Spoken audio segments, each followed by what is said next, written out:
And Mr. Speaker, Mr. Lekulo looked soft-spoken, but he was very firm when he wants to make a decision. And when there were issues of security or disorder in the House, Mr. Speaker, is well you will know who Mr. Lekulo is, Mr. Speaker. Mr. Speaker, personally, I had an interaction with him in the 11th Parliament, Mr. Speaker. That time I was a very vibrant and a bit disorderly politician, and I used to have a lot of problems with the DCI. Mr. Speaker, they will look for me in town and they can't find me, and they will serve the summons through Mr. Lekulo. And one day I was hiding in someone's house. My wife called me, I don't know how we got her number, and told me somebody called Mr. Lekulo has called, and he has said the police is looking for you. And he has the summons, tomorrow morning go to Parliament and collect the summons. So, Mr. Speaker, I didn't come to Parliament. I went to Nation to do an interview in the morning. And the Nation people promised me they will hide me after the interview. And when I just walked out, I found the DCI inside the studio where we were doing the interview, Mr. Speaker. I wish I had followed Lekulo's instructions that I come to Parliament to collect the summons so that I can go to the DCI, Mr. Speaker. So, Mr. Speaker, this is a man who knew what he was doing. This is a man who has served this country with dedication, this institution, Mr. Speaker, with dedication. This is a man that we are going to miss as parliamentarians, Mr. Speaker.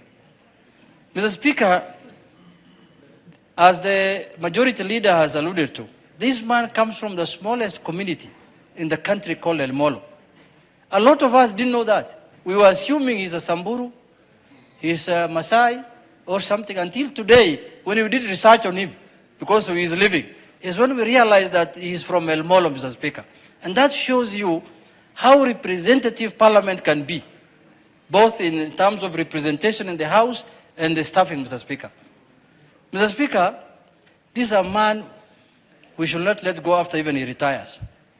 This man, if there was, there's these positions that are in the Parliamentary Service Commission that are normally nominated by parties, minority and majority.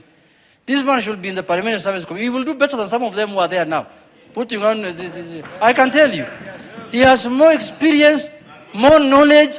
He knows how Parliament operates. He knows. No, I don't want to mention names, but I don't want to mention names. But Lekulo will serve both the interest of the staff and MPs, Mr. Speaker. In the earliest opportunity, a vacancy occurs there. And we can even make it occur myself here, because I have the opportunity. I have the constitutional mandate to remove a commissioner. You know, commissioners must know that they were appointed by this House, and the procedure of removing also is vested in this House, constitutionally. So in the event we decide to create a vacancy, the way we decided to create a vacancy in the Deputy President's office, if we create a vacancy, Mr. Speaker, you remember we created a vacancy in the Deputy President's office, and somebody now is occupying it fully.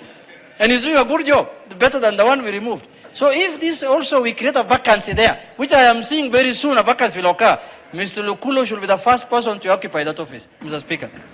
Mr. Speaker, in conclusion, I want to say that Mr. Lekulo is an example, Mr. Speaker, of how our staff of this Parliament are dedicated to their job.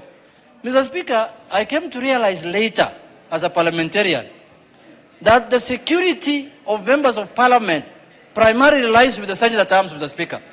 It is them who advises us, this place is not good, don't go, do this. Even when we go for national events, Mr. Speaker, the first contact you have is the Sergeant at Arms, Mr. Speaker.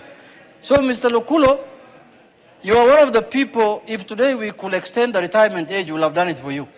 But now, time has come, don't worry, we are together, go and serve the country in another capacity, and we wish you all the best, and we thank you for your service that you have provided to this House. Mr. Speaker, with those few remarks, congratulations, Mr. Lekulo. Thank you very much.